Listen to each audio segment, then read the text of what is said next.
जय श्री राम प्यारे भक्तों, चार चीजें विष के समान हैं।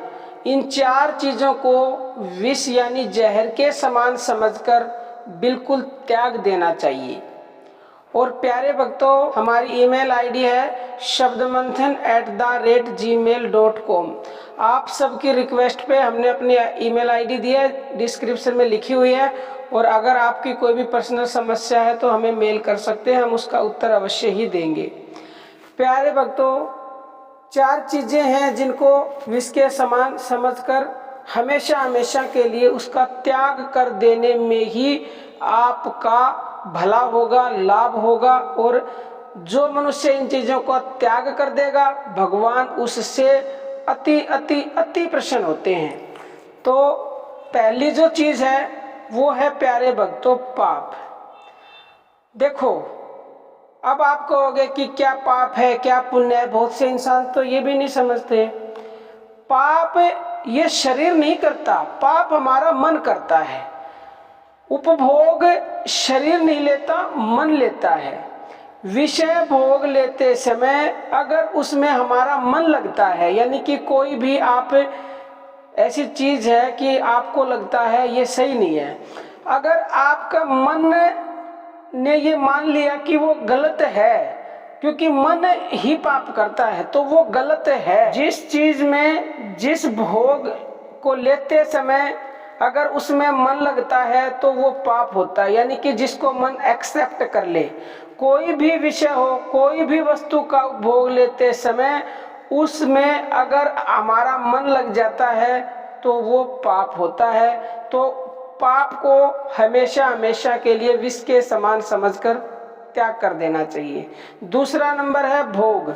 भोग का अर्थ होता है जो भी आप सांसारिक वस्तुओं का भोग करते हो वो भोग हैं। बोलते हैं ना भोग विलास, यानी कि सुख, आराम और भी कोई जैसे सुख की चीजें, वो सब भोग बोले गए हैं। अब आप कह दोगे भोग तो भगवान ने बनाए हैं, उनको कैसे हम त्याग देंगे।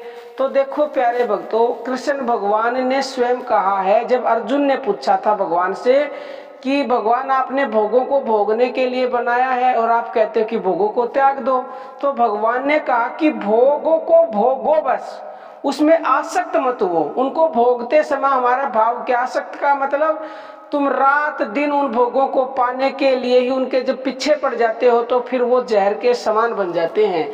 हमें उनके पीछे नहीं पड़ना, जो भगवान ने हमें दे दिए, जो हमें मिल गए, उनको भोगो और आराम करो, बस छोड़ दो फिर उनको। भगवान यही बताना चाहते हैं प्यारे भक्तों, कृष्ण भगवान ने ये स्पष्ट कहा है कि मन जो है ना ही तो पाप करता है और ना ही वो भोग करता है। अगर हम भोग भी भोगते हैं तो मन को उसमें लगाना नहीं है, ऐसे ही पाप करते हैं तो मन को उसमें आसक्त नहीं करना है। देखो प्यारे भक्तों, अर्जुन ने कितने वध किए, उनको उसका पाप नहीं लगा, क्योंकि मन को वहां ना लगा के मन भगवान में लगा हुआ था। ऐसे ही हनुमान ने कितने वध किए तो उनको क्यों नहीं पाप लगा, क्योंकि उनका मन तो भगवान में था और पाप में मन था ही नहीं। शरीर तो पाप कर रहा था लेकिन मन नहीं कर रहा था। देखो प्यारे भक्तों, अगर भगवान में आपने मन को नहीं लगा रखा, कोई भी आप कार्य करते हो ना, तो फिर वो सारे पाप ही हैं। और भगवान में मन को लगाए रखोगे हर पल हर कार्य करते करते, तो दुनिया में फिर कुछ भी पाप नहीं है। भगवान ने स्वयं कहा है गीता में, हम नहीं कह रहे, हमारे शास्त्र कह रहे हैं। और नंबर 3 की जो वस्तु है वो है प्रमाद। प्रमाद का मतलब होता है, प्रमाद तन की नहीं, ये भी मन की दुर्लभता को व्यक्त करता है। यह लापरवाही, असावधानी का भाव दिखाता है। प्रमादी एक प्रकार से कर्तव्य अकर्तव्य के प्रति मद के वशीभूत हो लापरवाह आचरण करता है। यानी कि वो भी, इसमें भी एक तरह से हमारा मन ही जुड़ा हुआ है। अब है नंबर 4 आलस्य।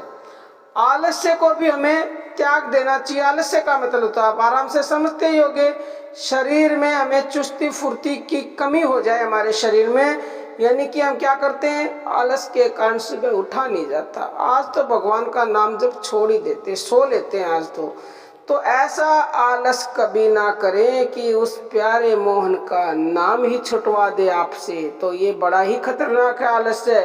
इस आलस के कारण ही मनुष्य सोचता आज नहीं कल, कल नहीं परसों, क्योंकि नींद बड़ी गहरी आती है सुबह के टाइम में। तो इस आलस को हमेशा के लिए त्याग दीजिए, छोड़ दीजिए। ये जहर के समान है प्यारे भक्तों।